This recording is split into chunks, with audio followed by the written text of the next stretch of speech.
बिस्मिल्लाहिर्रहमानिर्रहीम। अस्सलाम वालेकुम नाज़रीन, तमाम दोस्त अहबाब को फार्मिंग टिप्स यूट्यूब चैनल में खुशामदीद।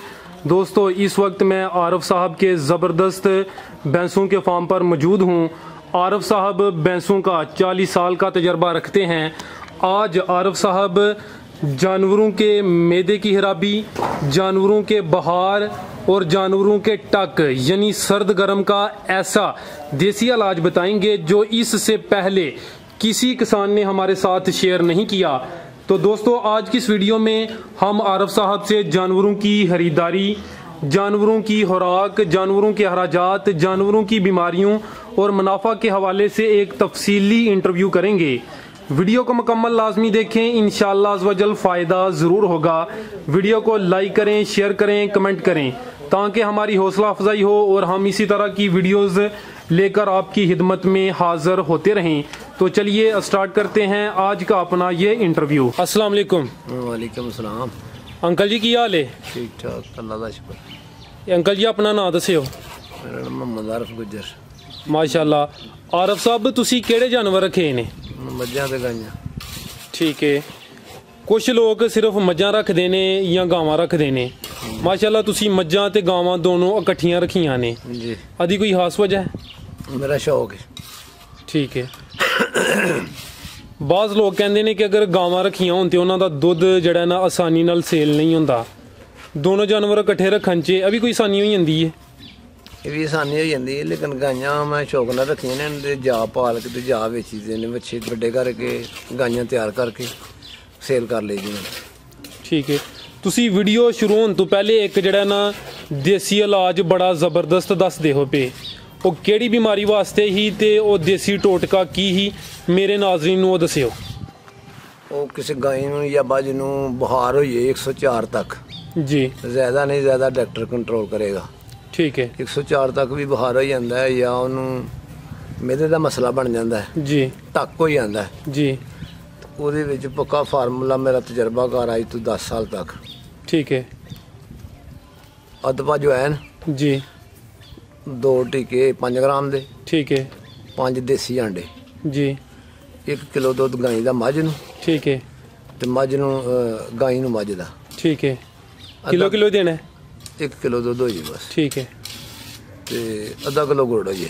ठीक है, ਇਹ ਚੀਜ਼ਾਂ ਉਹਨੂੰ ਦਿੱਤੀਆਂ ਜਾਣ, ਇਨਸ਼ਾਅੱਲਾ 6 ਘੰਟੇ ਤੋਂ ਬਾਅਦ ਗਲੀ ਪੁੱਟ ਲੇਗੀ माशाअल्लाह। ਤੇ ਉਹਨੂੰ ਤਕਰੀਬਨ ਪੱਠੇ ਜਿਹੜੇ ਨੇ ਉਹ 12 ਘੰਟੇ ਤੋਂ ਬਾਅਦ ਪਾਓ। ठीक है ਇਹਦਾ ਨੁਕਸਾ ਦੇਣਾ ਸ਼ਾਮ ਵੇਲੇ जी, 6 ਵਜੇ ਸਵੇਰੇ 6 ਵਜੇ ਉਹਨੂੰ ਪੱਠੇ ਪਾਓ ठीक हो गया। ਤੇ ਡੰਗਰ ਬਿਲਕੁਲ ਇਨਸ਼ਾਅੱਲਾ ਠੀਕ ਹੋਏਗਾ। ਉਹਦੇ ਵਿੱਚ ਪਹਿਲੇ ਉਹਨੂੰ ਟੀਕੇ ਲਾ ਲਵੋ 5 ਗ੍ਰਾਮ ਦੇ। जी जी, ਉਸ ਤੋਂ ਬਾਅਦ ਉਹਨੂੰ ਅੱਧ ਜਵੈਨ ਦੇ ਦਿਓ ਪੁੜੀ 'ਚ, ठीक है ਅਖਬਾਰ ਦੇ ਕਾਗਜ਼ 'ਚ ਪੁੜੀ ਬਣਾ ਕੇ जी, जी, ਜਵੈਨ ਦੇ ਦਿਓ ਉਹਨੂੰ। ਉਸ ਤੋਂ ਬਾਅਦ ਅੰਡੇ 5 ਉਹਦੇ ਮੂੰਹ 'ਚ ਭੰਨ ਲਵੋ। ठीक है ਉਸ ਤੋਂ ਬਾਅਦ ਦੁੱਧ ਨੂੰ ਗਰਮ ਕਰੋ, जी, ਉਹਦੇ 'ਚ ਗੁੜ ਪਾਓ, ठीक है, ਉਹ ਕੋਸਾ ਕੋਸਾ ਜਿਹੜਾ ਨਾ ਉਹਨੂੰ ਦੇ ਦਿਓ। ठीक है, ਦੇਣ ਤੋਂ ਬਾਅਦ ਉਹਨੂੰ ਬੰਨ ਦਿਓ। ਇਹਦੇ ਵਿੱਚ ਤਿਆਤ ਹੈ ਕਿ ਉਹਨੂੰ 3 ਦਿਨ ਤੱਕ ਨਾ ਨਹਾਉਣਾ ਤੇ ਨਾ ਉਹਦੇ 'ਤੇ ਕਣੀਆਂ ਪੈਣ ਦੇਣੀਆਂ। ਜ਼ਬਰਦਸਤ ਸਰ, ਬੜਾ ਮਜ਼ਾ ਆ ਗਿਆ ਜਨਾਬ। ਠੀਕ ਹੋ ਗਿਆ। ਤੁਸੀਂ ਇਹਤਿਆਤ ਵੀ ਦਸੀ ਹੈ, ਜਿਹੜੀਆਂ ਚੀਜ਼ਾਂ ਇਸਤੇਮਾਲ ਕਰਨੀਆਂ ਨੇ ਉਹ ਵੀ ਦਸੀਆਂ ਨੇ ਜੀ। ਤੇ ਤਰੀਕਾ ਇਸਤੇਮਾਲ ਵੀ ਦੱਸ ਛੜਿਆ। ਮਜ਼ੀਦ ਇਹਦੇ ਮਤਲਬ ਕੋਈ ਗੱਲ ਹੈ ਤਾਂ ਵੀ ਦੱਸ ਦਿਓ। ਨਹੀਂ ਬਸ ਇਹ ਇਤਿਆਤ ਇਹਦੀ ਹੈ ਹੀ ਕਿ 3 ਦਿਨ ਉਹਨੂੰ ਪਾਣੀ 'ਚ ਨਹਾਉਣਾ ਨਹੀਂ, ਨਾ ਉਹਦੇ 'ਤੇ ਕਣੀਆਂ ਪੈਣ ਦੇਣੀਆਂ ਨੇ। ਠੀਕ ਹੈ ਆ ਬਸ ਠੀਕ ਹੈ। ਉਸ ਤੋਂ ਬਾਅਦ ਇਹ ਨੁਕਸਾ ਦੇਣ ਤੋਂ ਬਾਅਦ 12 ਘੰਟੇ ਉਹਨੂੰ ਪੱਠੇ ਨਹੀਂ ਪਾਣੇ। ਤੇ ਤਜਰਬਾ ਹੈ ਕਿ 6 ਘੰਟੇ ਤੋਂ ਬਾਅਦ ਇਨਸ਼ਾਅੱਲਾ ਤਾਲਾ ਗਲੀ ਜਿਹੜੀ ਨਾ ਪੁੱਟ ਜਾਏ, ਗਲੀ ਮਾਰਨ ਲੱਗ ਪਏਗਾ। ਠੀਕ ਹੋ ਗਿਆ। ਅੱਛਾ ਸਰ, ਇਹ ਦੱਸਿਓ ਜਦੋਂ ਇੱਕ ਆਮ ਬੰਦਾ ਮੱਝ ਲੈਣ ਜਾਏ ਉਹ ਮੱਝ ਦੀਆਂ ਕਿਹੜੀਆਂ ਚੀਜ਼ਾਂ ਜਾਂ ਖੂਬੀਆਂ ਵੇਖ ਕੇ ਮੱਝ ਖਰੀਦੇ? ਮੱਝ ਤਾਜ਼ੀ ਹੋਏ, ਤਗੜੀ ਹੋਏ, ਉਹਦਾ ਲੂਜ਼ਾਂ ਠੀਕ ਹੋਣ, ਲੋਈ ਪਾਟੀ ਨਾ ਹੋਏ। ਲੂਈ ਪਾਟੀ ਨਾ ਹੋਏ ਇਹਦਾ ਕੀ ਮਤਲਬ ਹੈ? ਲੋਈ ਪਾਟੀ ਹੋਏਗੀ ਤਾਂ ਉਹਨੂੰ ਕਿਰਮਾਂ ਦਾ ਨੁਕਸ ਹੋਏਗਾ, ਅੰਦਰੂਨੀ ਕੋਈ ਨੁਕਸ ਹੋਏਗਾ, ਮਿੱਠੇਦਾਰ ਦਾ ਨੁਕਸ ਹੋਏਗਾ। ਠੀਕ ਹੈ, ਠੀਕ ਹੈ। ਤੇ ਬਾਕੀ ਉਹਦੇ ਥਣ ਛਣ ਚੈੱਕ ਕਰ ਲੈਣ ਅੱਛੀ ਤਰੀਕੇ ਨਾਲ। ਥਣ ਕਿਸ ਕਿਸਮ ਦੇ ਹੋਣੇ ਚਾਹੀਦੇ ਨੇ? ਥਣ ਮੁੱਠੀ ਹੋਣੇ ਚਾਹੀਦੇ ਨੇ। ਬਾਕੀ ਪਸੰਦ ਆਪਣੀ ਆਪਣੀ ਹੁੰਦੀ। ਅਗਰ ਥੋੜੀ ਰਕਮ ਨਾਲ ਲੱਭਦੀ ਹੈ ਲੰਮੇ ਥਣ ਵੀ ਬੰਦਾ ਕਹਿੰਦਾ ਮੈਂ ਬਾਹਰ ਨਹੀਂ ਚਾਰਨੀ, ਘਰ ਹੀ ਬੰਨਣੀ ਹੈ, ਥਣ ਲੰਮੇ ਵੀ ਹੋਣ ਤਾਂ ਕੋਈ ਗੱਲ ਨਹੀਂ। ਲੇਕਿਨ ਉਹ ਜਦੋਂ ਸੂਣ ਵਾਲੀ ਹੈ ਜਾਂ ਸੂਈ ਹੈ ਉਹਨੂੰ ਪਿੱਛੇ ਵੰਗਾ ਲਾ ਕੇ ਚੈੱਕ ਕਰ ਲੈਣਾ ਚਾਹੀਦਾ। ਥਣ ਤੋੜ ਤੱਕ ਇਹਦੇ ਵਿੱਚ ਕੋਈ ਗਿਲਟੀ, ਕੋਈ ਨਾੜ ਥਣ ਦੇ ਵਿੱਚ ਤਾਂ ਨਹੀਂ। ਉਸ ਤੋਂ ਬਾਅਦ ਉਹਦੇ ਚੌਹਾਂ ਥਣਾਂ ਦੀ ਧਾਰ ਮਾਰ ਲੈਣੀ ਚਾਹੀਦੀ ਹੈ ਕਿ ਕਿਆ ਇਹਦੇ ਥਣ ਚਾਲੂ ਵੀ ਹੈ ਨੇ ਕਿ ਨਹੀਂ। ਉਸ ਤੋਂ ਬਾਅਦ ਚੌਵਾਂ ਥਣਾ ਦਾ ਉਹਦਾ ਜਿਹੜਾ ਇਹਨਾਂ ਗੱਲ ਸੂਣ ਵਾਲੀ ਹੈ ਤੇ ਉਹਦਾ ਗੋਲ ਚੈੱਕ ਕਰ ਲਓ, ਇੱਕ ਜਿਹਾ ਵਿੱਚ ਕੋਈ ਫਰਕ ਤੇ ਨਹੀਂ, ਇੱਕ ਥਣ ਦਾ ਵੱਖਰੇ ਕਿਸਮ ਦਾ ਤੇ ਨਹੀਂ। ਜੀ ਅਗਰ ਇੱਕ ਥਣ ਦਾ ਵੱਖਰੇ ਕਿਸਮ ਦਾ ਹੋਏਗਾ ਤਾਂ ਉਹਦੀ ਫਾਲਟ ਹੋਏਗਾ। ਠੀਕ ਹੋ ਗਿਆ। ਚੌਵਾਂ ਥਣ ਦਾ ਇੱਕ ਜਿਹਾ ਹੋਣਾ ਚਾਹੀਦਾ। ਅਗਰ ਸੂਈ ਦੀ ਹੈ ਤੇ ਫਿਰ ਉਹਦੀ ਤੁਸੀਂ ਧਾਰ ਮਾਰੋਗੇ ਤੇ ਤੁਹਾਨੂੰ ਪਤਾ ਲੱਗ ਜਾਏ ਕਿ ਕੋਈ ਫੁਹਾਰ ਹੈ ਜਾਂ ਕਿਸੇ ਥਣ ਦੀ ਧਾਰ ਸਖਤ ਤੇ ਨਹੀਂ ਜੀ, ਧਾਰ ਖਿਲਰਦੀ ਤੇ ਨਹੀਂ, ਜਾਂ ਸਖਤ ਤੇ ਨਹੀਂ ਧਾਰ ਜ਼ਿਆਦਾ ਕਿ ਬੰਦਾ ਚੋਣ ਵਾਲਾ ਇੱਕ ਹੀ ਮੱਝ ਚੋ ਕੇ ਬਸ ਕਰ ਜੇ। ਹੁੰਦਾ ਨਾ ਕਿ ਸਾਡੇ ਗੁੱਜਰ ਬਰਾਦਰੀ ਇੱਕ ਬੰਦਾ 20 ਮਈਆਂ ਚੋਂਦਾ ਜੀ ਜੀ, ਉਹਦੇ ਵਿੱਚ ਇਹ ਹੀ ਕਿ ਕਿਤੇ ਹਿੰਮਤ ਹੁੰਦਾ, ਦੂਸਰੇ ਨੰਬਰ ਤੇ ਉਹ ਮਈਆਂ ਦੀ ਧਾਰ ਪੋਲੀ ਹੁੰਦੀ ਹੈ ਤਾਂ ਚੋ ਛੱਡਦਾ। ਅਗਰ ਸਖਤ ਧਾਰ ਵਾਲੀ ਮਈ ਨਿਕਲੇਗੀ ਤਾਂ ਇੱਕ ਦੋ ਮਈ ਜੋ ਕੇ ਬਸ ਕਰ ਦੇਗਾ। ਸਹੀ ਹੋ ਗਿਆ। ਤੇ ਕਿਹੜੇ ਸੂਬੇ ਵਾਲੀ ਮੱਝ ਬਿਹਤਰ ਰਹਿੰਦੀ ਹੈ? ਮਸਲਨ ਇਹ ਪਹਿਲਾ, ਦੂਸਰਾ, ਤੀਸਰਾ? ਨਹੀਂ, ਝੋਟੀ ਨਸਲੀ ਹੋਏ, ਜੂਹ ਦੀ ਹੋਏ ਤੇ ਪਹਿਲਣ ਵੀ ਚੰਗੀ ਵਸਦੀ ਹੈ, ਲੇਕਿਨ ਸਹੀ ਦੂਸਰਾ ਸੂਆ ਜਦੋਂ ਤਿਆਰ ਹੁੰਦੀ ਹੈ ਉਦੋਂ ਫਿਰ ਪੂਰੇ ਜੋ ਬੰਦੇ ਆ ਜਾਂਦੀ ਹੈ। ਠੀਕ ਹੋ ਗਿਆ। ਇਹ ਜਾਨਵਰ ਮੰਡੀ 'ਚੋਂ ਖਰੀਦਣੇ ਚਾਹੀਦੇ ਨੇ ਜਾਂ ਘਰਾਂ 'ਚ ਜਾ ਕੇ? ਮੰਡੀ ਦੇ ਵਿੱਚ ਵੀ 6 ਡੰਗਰ ਲੱਭਦੇ ਨੇ, ਘਰਾਂ ਦੇ ਵਿੱਚੋਂ ਵੀ। ਮੰਡੀ 'ਚ ਕਹਿੰਦੇ ਨੇ ਕਿ ਧੋਖਾ ਹੁੰਦੇ ਜ਼ਿਆਦਾ ਚਾਂਸ ਹੁੰਦੇ ਨੇ। ਘਰਾਂ 'ਚ ਵੀ ਹੋ ਜਾਂਦਾ ਬਾਅਦ ਘਾਤ, ਜਦੋਂ ਬੰਦੇ ਦੀ ਕਿਸਮਤ ਹਰੀ ਹੋਏ ਜਾਂ ਬੰਦੇ ਨੂੰ ਆਪਣੇ ਨਸੀਬ ਤੇ ਸ਼ੱਕ ਰਹਿਣਾ ਚਾਹੀਦਾ। ਜੀ ਜੀ। ਦੂਸਰੇ ਨੰਬਰ ਤੇ ਡੰਗਰ ਵੇਖ ਤੱਕ ਲੈਣਾ ਚਾਹੀਦਾ। ਠੀਕ ਹੈ। ਹਾਂ, ਜਿਸ ਤਰ੍ਹਾਂ ਦੱਸਿਆ ਮੈਂ ਤਸੱਲੀਆਂ ਆਪਣੀਆਂ ਪੂਰੀਆਂ ਕਰ ਲਵੇ ਜੀ ਜੀ, ਤੇ ਠੀਕ ਹੈ। ਅੱਛਾ ਅੰਕਲ ਜੀ, ਤੁਸੀਂ ਆਪਣੇ ਜਾਨਵਰਾਂ ਦੀ ਰੋਜ਼ਾਨਾ ਦੀ ਰੂਟੀਨ ਕੀ ਰੱਖੀ ਹੈ? ਕਿਸ ਟਾਈਮ ਇਹਨਾਂ ਨੂੰ ਚਾਰਾ ਖਿਲਾਉਂਦੇ ਹੋ, ਕਿਸ ਟਾਈਮ ਚੁਆਈ ਕਰਦੇ ਹੋ? ਸਵੇਰ ਤੋਂ ਲੈ ਕੇ ਸ਼ਾਮ ਤੱਕ ਦਾ ਜਿਹੜਾ ਪ੍ਰੋਸੈਸ ਹੈ ਉਹ ਦੱਸਿਓ। ਅਸੀਂ ਸਵੇਰ ਇਨਸ਼ਾਅੱਲਾ ਤਾਲਾ ਕੋਈ 4:30 ਵਜੇ ਨਾਲ ਡੰਗਰਾਂ ਵਿੱਚ ਆ ਜਾਣੇ ਆ। 4:30 ਵਜੇ ਇਹਨਾਂ ਨੂੰ ਉਠਾਈਦਾ, ਇਹਨਾਂ ਨੂੰ ਚੋਈਦਾ ਜੀ। ਚੋਣ ਤੋਂ ਬਾਅਦ ਇਹਨਾਂ ਨੂੰ ਪਾੜਾ ਛੜਾ ਕਿਤਾਵਾ ਸ਼ਤਾਵਾ ਪਾਈਦਾ, ਥੋੜਾ ਥੋੜਾ ਨਾਸ਼ਤੇ ਤਰੀਕੇ ਨਾਲ। ਠੀਕ ਹੈ। ਉਸ ਤੋਂ ਬਾਅਦ ਬੱਚੇ ਪੱਠੇ ਲੈਣ ਟੁਰ ਜਾਂਦੇ ਨੇ ਜੀ। ਇਹ ਪੱਠੇ ਲੈ ਕੇ ਆ ਕੇ 10 ਵਜੇ ਕੁਤਰ ਕੇ ਤੇ ਖੁਰਲੀਆਂ ਪਾ ਕੇ ਡੰਗਰ ਤੇ ਬੰਨ ਦਿੰਦੇ ਨੇ। ਠੀਕ ਹੈ। ਇਹ ਫਿਰ 3 ਵਜੇ ਤੱਕ ਖਾਂਦੀਆਂ ਰਹਿੰਦੀਆਂ ਨੇ। 3 ਵਜੇ ਆ ਕੇ ਫਿਰ ਦੁਬਾਰਾ ਇਹਨਾਂ ਨੂੰ ਪਾਣੀ ਡਾਈਦਾ, ਇੱਕ ਵਾਰੀ ਪਾਣੀ ਸਵੇਰੇ 9 ਵਜੇ ਨਾਲ ਡਾ ਦਈਦਾ ਜੀ। 10 ਵਜੇ ਫਿਰ ਇਹਨਾਂ ਨੂੰ ਪਾਣੀ ਡਾ ਕੇ ਆਪਣਾ 3 ਵਜੇ ਨਵਾਲੀਦਾ, ਨਵਾਲ ਕੇ ਤੇ ਫਿਰ ਅੱਗੋਂ ਇਹਨਾਂ ਦੀ ਚੋਈ ਦਾ ਬੰਦੋਬਸਤ ਕਰ ਲਈਦਾ। ਠੀਕ ਹੈ। ਇਹ ਤੁਸੀਂ ਆਪਣੇ ਜਾਨਵਰਾਂ ਨੂੰ ਸਬਜ਼ ਚਾਰਾ ਖਿਲਾ ਰਹੇ ਹੋ? ਸਬਜ਼ ਚਾਰਾ ਵੀ ਤੇ ਨਾਲ ਤੂੜੀ ਵੀ, ਵੰਡਾ ਵੀ, ਕਿਤਾਬਾ ਵੀ। ਠੀਕ ਹੈ। ਇਹ ਵੰਡਾ ਇੱਕ ਜਾਨਵਰ ਨੂੰ ਕਿੰਨਾ ਖਿਲਾ ਰਹੇ ਹੋ? ਤਕਰੀਬਨ 3 ਕਿਲੋ। ਇਹ ਜਿਹੜੇ ਦੁੱਧ ਦੇ ਰਹੇ ਨੇ? ਦੁੱਧ ਦੇ ਰਹੇ ਨੇ। ਠੀਕ ਹੈ। ਇੱਕ ਜਾਨਵਰ ਰੋਜ਼ਾਨਾ ਦਾ ਕਿੰਨਾ ਸਬਜ਼ ਚਾਰਾ ਖਾਈ ਜਾਂਦਾ ਹੈ? ਸਬਜ਼ ਚਾਰਾ ਤਕਰੀਬਨ ਘੁੰਮਣ ਦੇ ਕਰੀਬ ਖਾ ਜਾਂਦਾ। ਠੀਕ ਹੈ। ਪੱਠੇ ਤੁਹਾਡੇ ਆਪਣੇ ਘਰ ਦੇ ਨੇ ਕਿ ਮੁੱਲ ਲੈ ਰਹੇ ਹੋ? ਮੈਂ ਆਪਣੇ ਘਰ ਦੇ। ਠੀਕ ਹੈ। ਤੇ ਟੋਟਲ ਜਾਨਵਰ ਕਿੰਨੇ ਦੱਸੇ ਹਜੇ? 17-18। 17-18। ਤੇ 17-18 ਜਾਨਵਰਾਂ ਵਾਸਤੇ ਤੁਸੀਂ ਕਿੰਨਾ ਸਬਜ਼ ਚਾਰਾ ਕਾਸ਼ਤ ਕੀਤਾ ਹੈ? ਹਾਂ, ਤਕਰੀਬਨ ਪਿੱਛੋਂ ਝਾਰੀ ਜਾਂਦੇ, ਅੱਗੋਂ ਬੀਜੀ ਜਾਂਦੇ। ਇਹ 4 ਕਿੱਲੇ ਤਕਰੀਬਨ, ਹਾਂ, ਜਿਹੜੇ ਨੇ ਚਰੀ ਇਹ ਆਸਤਾ ਆਸਤਾ ਵੱਖਰੇ ਨਾਲ ਬੀਜੀ। ਠੀਕ ਹੈ। ਹੁਣ ਖਤਮ ਹੋ ਗਿਆ 4 ਕਿੱਲੇ ਜਿਹੜੇ ਨੇ ਨਾ। ਜੀ ਜੀ। ਇਹ 6ਵੇਂ ਮਹੀਨੇ ਸ਼ੁਰੂ ਕੀਤੇ ਹਨ। ਠੀਕ ਹੈ। ਹੁਣ ਤੱਕ 4 ਕਿੱਲੇ ਖਤਮ ਹੋ ਗਏ ਨੇ। ਠੀਕ ਹੈ। ਰੋਜ਼ਾਨਾ ਦਾ ਇੱਕ ਜਾਨਵਰ ਤੇ ਕਿੰਨਾ ਖਰਚਾ ਆਈ ਜਾਂਦਾ ਹੈ? ਇਹ ਸਬਜ਼ ਚਾਰਾ, ਤੂੜੀ ਵੰਡਾ ਵਗੈਰਾ? ਤਕਰੀਬਨ ਉਹ 300 ਦੇ ਕਰੀਬ ਆ ਜਾਂਦਾ। 300? ਠੀਕ ਹੈ। ਅਗਰ ਪੱਠੇ ਮੁੱਲ ਦੇ ਹੋਣ ਫਿਰ ਖਰਚਾ ਜ਼ਿਆਦਾ ਹੁੰਦਾ ਹੈ?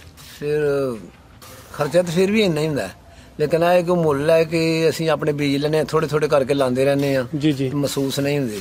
ਅਗਰ ਇਕੱਠਾ ਅਸੀਂ ਕਿੱਲਾ ਲਾਂਗੇ ਤਾਂ ਸਾਨੂੰ 50,000 ਦਾ ਮਿਲੇਗਾ, ਤੇ ਜ਼ਾਹਰ ਉਹ 50,000 ਅਗਲਾ ਦੇਣ ਵਾਲਾ ਬੜਾ ਕਰੇਗਾ ਤੇ 2 ਵਾਰਾਂ ਸਾਡੇ ਕੋਲ ਲੈ ਲੇਗਾ। ਜਿੱਦੇ ਮੈਨੂੰ ਹੱਥ ਲਾਉਣ ਲੱਗਿਆ ਦੇ ਦਿਓ, ਇੱਥੇ 15-16 ਦਿਨ ਤੋਂ ਬਾਅਦ, 20 ਦਿਨ ਤੋਂ ਬਾਅਦ ਕਿੱਲਾ ਮੁੱਕ ਜਾਣਾ। ਸਹੀ ਤੇ ਫਿਰ ਦੇ ਦਿਓ। ਠੀਕ ਹੈ। ਇਸ ਟਾਈਮ ਕਿੰਨੇ ਜਾਨਵਰ ਦੁੱਧ ਦੇ ਰਹੇ ਨੇ? ਸਾਡੇ ਤਕਰੀਬਨ 4 ਤੋਂ 5 ਜਾਨਵਰ। ਬਸ ਬਕਾਇਆ ਸੂਣ ਵਾਲੇ ਨੇ? ਬਾਕੀ ਸੂਣ ਵਾਲੇ। ਠੀਕ ਹੋ ਗਿਆ। ਅੱਛਾ, ਜਾਨਵਰਾਂ ਨੂੰ ਕਿਹੜੇ ਮੌਸਮ 'ਚ ਕਿਹੜੀ ਬਿਮਾਰੀ ਹੁੰਦੀ ਹੈ? ਜਾਨਵਰਾਂ ਨੂੰ ਤਕਰੀਬਨ ਵਿਸਾਖ ਦੇ ਵਿੱਚ, ਚੇਤਰ ਵਿਸਾਖ ਯਾਨੀ ਜਿਹੜਾ 4-5ਵਾਂ ਮਹੀਨਾ, ਇਹਦੇ ਵਿੱਚ ਮੂੰਹ ਖੋਰ ਦੀ ਜ਼ਿਆਦਾ ਬਿਮਾਰੀ ਹੈ। ਠੀਕ ਹੈ। ਤੇ ਸਾਉਣ ਜਿਹੜਾ ਹੈ ਨਾ 7ਵਾਂ ਜਾਂ 8ਵਾਂ ਮਹੀਨਾ, ਇਹਦੇ ਵਿੱਚ ਆਉਂਦੀ ਹੈ ਦੀ ਗਲਘੋਟੂ ਦੀ। ਮੂੰਹ ਖੋਰ ਦਾ ਕੋਈ ਦੇਸੀ ਇਲਾਜ?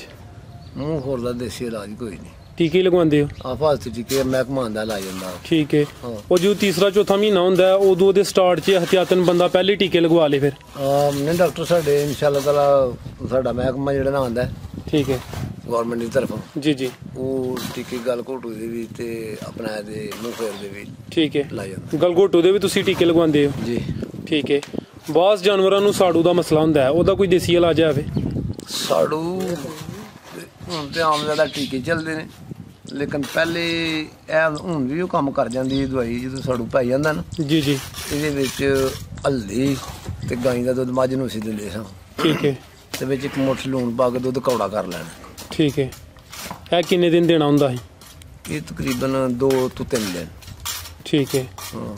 ਤੇ ਸਰ 17-18 ਜਾਨਵਰਾਂ ਨੂੰ ਕਿੰਨੇ ਬੰਦੇ ਤੁਸੀਂ ਸੰਭਾਲਦੇ ਹੋ ਪਏ? 2 ਬੰਦੇ। 2 ਬੰਦੇ ਕਾਫੀ ਹੁੰਦੇ ਨੇ ਜੀ। ਠੀਕ ਹੋ ਗਿਆ। ਅਗਰ ਕੋਈ ਬੰਦਾ ਇਹ ਕੰਮ ਸ਼ੁਰੂ ਕਰਨਾ ਚਾਹੁੰਦਾ ਹੈ, ਜੀ, ਉਹ ਸੂਈਆਂ ਮੱਝਾਂ ਲੈ ਕੇ ਕੰਮ ਸ਼ੁਰੂ ਕਰੇ ਜਾਂ ਕਿ ਝੋਟੀਆਂ ਤੋਂ ਕੰਮ ਸ਼ੁਰੂ ਕੀਤਾ ਜਾ ਸਕਦਾ ਹੈ? ਇਹ ਆਪਣੀ ਕੋਈ ਪੈਸੇ ਦਾ ਹਿਸਾਬ ਹੈ, ਦੌਲਤ ਦਾ ਹਿਸਾਬ ਹੈ। ਅਗਰ ਤੇ ਬੰਦੇ ਕੋਲ ਪੈਸੇ ਮੌਜੂਦ ਨੇ, ਜੀ ਜੀ, ਉਹ ਖਰੀਦ ਸਕਦਾ ਸੂਈਆਂ ਮਈਆਂ, ਤੇ ਉਹ ਕਾਮਯਾਬ ਹੈ। ਠੀਕ ਹੈ। ਤੇ ਜੇ ਬੰਦੇ ਕੋਲ ਪੈਸੇ ਦਾ ਹਿਸਾਬ ਨਹੀਂ, ਬੰਦਾ ਕਮਜ਼ੋਰ ਹੈ ਦੌਲਤ ਦੇ ਲਿਹਾਜ਼ ਨਾਲ, ਹੂੰ, ਤੇ ਫਿਰ ਜ਼ਾਹਰ ਹੈ ਉਹ ਆਸਤਾ ਆਸਤਾ ਸੁੱਕਿਆਂ ਡੰਗਰਾਂ ਤੋਂ ਸ਼ੁਰੂ ਕਰ ਲਵੇ। ਠੀਕ ਹੈ। ਜ਼ਿਆਦਾ ਫਾਇਦਾ ਮੱਝਾਂ ਦਿੰਦੀਆਂ ਨੇ ਜਾਂ ਕਿ ਗਾਵਾਂ? ਜ਼ਿਆਦਾ ਫਾਇਦਾ ਜਿਹੜੇ ਦੁੱਧ ਵੇਚਣ ਵਾਲੇ ਲੋਕ ਨੇ ਉਹ ਤੇ ਮੱਝਾਂ ਰੱਖਦੇ ਨੇ। ਠੀਕ ਹੈ।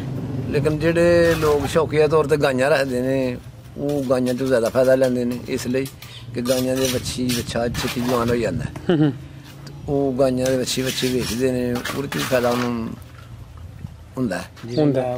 ਲੇਕਿਨ ਮੱਝਾਂ ਵਾਲੇ ਬੰਦੇ ਜਿਨ੍ਹਾਂ ਨੂੰ ਮੱਝਾਂ ਦਾ ਸ਼ੌਕ, ਉਹਨਾਂ ਕੋਲ ਪੈਸੇ ਹੈ ਨਾ ਮੱਝਾਂ ਖਰੀਦਣ ਲਈ, ਜੀ ਜੀ, ਉਹ ਫਿਰ ਰੋਜ਼ਾਨਾ ਦਾ ਉਹਨਾਂ ਦਾ ਕੋਈ 2 ਮਣ 3 ਮਣ ਦੁੱਧ ਹੁੰਦਾ। ਉਹਨਾਂ ਦੀ ਕੀਮਤ ਸ਼ਾਮ ਨੂੰ ਸਵੇਰੇ ਰੋਜ਼ਾਨਾ ਉਹਨਾਂ ਨੂੰ ਮਿਲ ਜਾਂਦੀ ਨਗਦ। ਜੀ ਜੀ, ਉਹ ਵੀ ਆਪਣਾ ਸਰਕਟ ਪੇ ਚਲਾਉਂਦੇ ਨੇ। ਠੀਕ ਹੈ। ਸਰ ਦੁੱਧ ਦਾ ਕੀ ਰੇਟ ਹੈ ਅੱਜ ਕੱਲ੍ਹ? ਦੁੱਧ ਸਾਡੇ ਕੋਲ 80 ਰੁਪਏ ਖੜਦੇ ਜੀ। ਤੁਹਾਡੇ ਕੋਲ ਦੁੱਧ ਹੀ ਲੈ ਕੇ ਜਾਂਦਾ ਹੈ? ਦੁੱਧ ਹੀ ਲੈ ਕੇ ਜਾਂਦਾ। ਠੀਕ ਹੈ। ਥੱਲੇ ਚੁਆ ਕੇ ਖਰਾ ਦੁੱਧ। ਇਹ ਤੁਸੀਂ ਇੰਨੀ ਮਿਹਨਤ ਕਰਦੇ ਹੋ ਤੇ ਤੁਸੀਂ ਬਾਅਦ ਚੋਂ ਦੋਧੀ ਨੂੰ ਦੁੱਧ ਦਿੰਦੇ ਹੋ ਜੀ, ਉਹ ਰੇਟ ਘੱਟ ਦਿੰਦਾ ਹੈ। ਜੀ। ਕੁਝ ਲੋਕ ਹੁੰਦੇ ਨੇ ਉਹ ਜਿਹੜੇ ਘਰ ਵਾਲਿਆਂ ਨੂੰ ਦਿੰਦੇ ਨੇ, ਉਹਨਾਂ ਨੂੰ ਰੇਟ ਜ਼ਿਆਦਾ ਮਿਲ ਜਾਂਦਾ ਹੈ। ਤੁਹਾਡੇ ਖਿਆਲ ਨਾਲ ਦੋਧੀ ਨੂੰ ਦੇਣਾ ਬਿਹਤਰ ਹੈ ਜਾਂ ਕਿ ਘਰ ਵਾਲਿਆਂ ਨੂੰ ਦੇਣਾ ਬਿਹਤਰ ਹੈ? ਘਰਾਂ ਵਾਲਿਆਂ ਨੂੰ ਦੇਣਾ ਬਿਹਤਰ ਹੈ, ਲੇਕਿਨ ਸਾਡੀ ਮਜਬੂਰੀ ਹੈ, ਇੱਥੇ ਵਿਕਦਾ ਨਹੀਂ ਇੰਨਾ। ਅੱਛਾ। ਇੱਥੇ ਹਰ ਬੰਦੇ ਨੇ ਡੰਗਰ ਰੱਖੇ ਨੇ। ਠੀਕ ਹੈ। ਜਿਹੜੇ ਜਿਨ੍ਹਾਂ ਨਹੀਂ ਰੱਖੇ, ਉਹ ਗਰੀਬ ਲੋਕ ਨੇ, ਉਹ ਏਡਾ ਦੁੱਧ ਮੁੱਲ ਲੈ ਕੇ ਪੀ ਨਹੀਂ ਸਕਦੇ। ਕੋਈ ਅੱਧਾ ਕਿਲੋ ਲੈ ਗਿਆ, ਕਿਲੋ ਲੈ ਗਿਆ।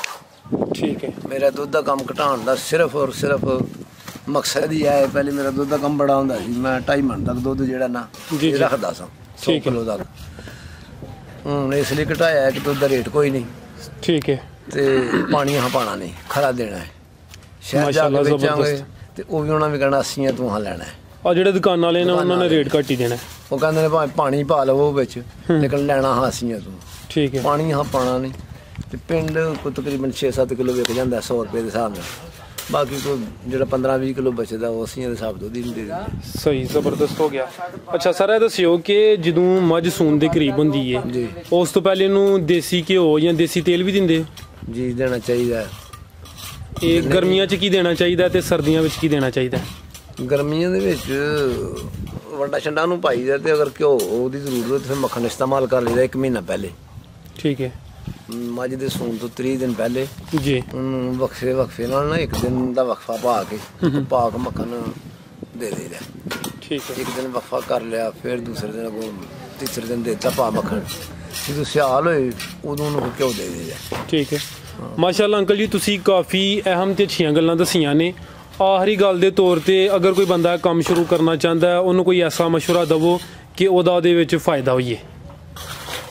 ਫਾਇਦਾ ਇਹ ਅਗਰ ਕੰਮ ਕਰਨਾ ਚਾਹੁੰਦਾ ਹੈ ਜੀ ਤੇ ਮਾਸ਼ਾਅੱਲਾ ਅੱਲਾਹ ਪਾਕ ਉਹਦੇ ਕੰਮ 'ਚ ਬਰਕਤ ਪਾਏਗਾ। ਕੰਮ ਨੇਕ ਨੀਅਤ ਨਾ ਕਰੇ। ਜ਼ਬਰਦਸਤ। ਪਹਿਲੇ ਦਿਨ ਤੋਂ ਜ਼ਹਿਨ ਬਣਾਏ ਕਿ ਅਗਰ ਮੈਂ ਦੁੱਧ ਦਾ ਕੰਮ ਕਰਨਾ ਹੈ ਤੇ ਦੁੱਧ ਮੈਂ ਖਰਾ ਵੇਚਣਾ, ਪਾਣੀ ਨਹੀਂ ਪਾਣਾ। ਠੀਕ ਹੈ। ਦੂਸਰੇ ਨੰਬਰ ਤੇ ਅਗਰ ਮੈਂ ਡੰਗਰ ਤਿਆਰ ਕਰਕੇ ਵੇਚਣੇ ਨੇ ਤੇ ਉਹ ਮੈਂ ਕਿਸੇ ਬੰਦੇ ਨਾਲ ਧੋਖਾ ਫਰੇਬ ਨਹੀਂ ਕਰਨਾ। ਜੋ ਮੇਰਾ ਡੰਗਰ ਹੈ ਉਹ ਮੈਂ ਅਗਲੇ ਨੂੰ ਦੱਸਣਾ। ਜ਼ਬਰਦਸਤ। ਇਹਨੇ ਚਿਰ ਨੂੰ ਸੁਣਨਾ ਹੈ ਜਾਂ ਇਹਦੀ ਧਾਰ ਹੈ ਜਿਹਦੀ ਹੈ ਜਾਂ ਇਹ ਦੁੱਧ ਦੇਣਾ ਦਿੰਦਾ ਹੈ ਜਾਂ ਇਸ ਨਸਲ ਦਾ। ਕਈਆਂ ਬੰਦਿਆਂ ਨੂੰ ਨਸਲ ਦਾ ਵੀ ਨਹੀਂ ਪਤਾ ਹੁੰਦਾ। ਜੀ ਜੀ, ਨਹੀਂ ਪਤਾ। ਉਹ ਗੱਲਾਂ ਸੱਚੀਆਂ ਦੱਸੇ ਨੀਅਤ ਉਹਦੀ ਠੀਕ ਹੋਏਗੀ ਤੇ ਅੱਲਾਹ ਤਾਲਾ ਨੀਅਤਾਂ ਦਾ ਵਾਕਫ ਹੈ, ਉਹਦੀ ਰੋਜ਼ੀ 'ਚ ਬਰਕਤ ਪੈ ਜਾਏਗੀ, ਉਹਦਾ ਕਾਰੋਬਾਰ ਚੱਲੇਗਾ। ਅੱਛਾ ਅੰਕਲ ਜੀ, ਅਗਰ ਕੋਈ ਬੰਦਾ ਤੁਹਾਡੀ ਵੀਡੀਓ ਵੇਖ ਕੇ ਜਾਨਵਰਾਂ ਦੇ ਮੁਤਲਕ ਕੋਈ ਮਾਲੂਮਾਤ ਲੈਣਾ ਚਾਹੁੰਦਾ ਹੈ ਤੇ ਤੁਹਾਡੇ ਨਾਲ ਰਾਬਤਾ ਕਰ ਸਕਦਾ ਹੈ? ਕੋਈ ਬਾਤ ਨਹੀਂ, ਕਰ ਲਵੇ ਜੀ। ਆਪਣਾ ਮੋਬਾਈਲ ਨੰਬਰ ਬੋਲ ਦਿਓ। ਮੇਰਾ ਨੰਬਰ ਹੈ 0342 ਜੀ 068 ਜੀ 2811 ਜੀ। ਅੰਕਲ ਜੀ ਬਹੁਤ ਸ਼ੁਕਰੀਆ ਜਨਾਬ, ਤੁਸੀਂ ਆਪਣਾ ਕੀਮਤੀ ਵਕਤ ਦਿੱਤਾ ਹੈ, ਅੱਛੀਆਂ ਤੇ ਅਹਿਮ ਗੱਲਾਂ ਦੱਸੀਆਂ ਨੇ। ਬਹੁਤ ਸ਼ੁਕਰੀਆ। ਅੱਲਾ ਹਾਫਿਜ਼।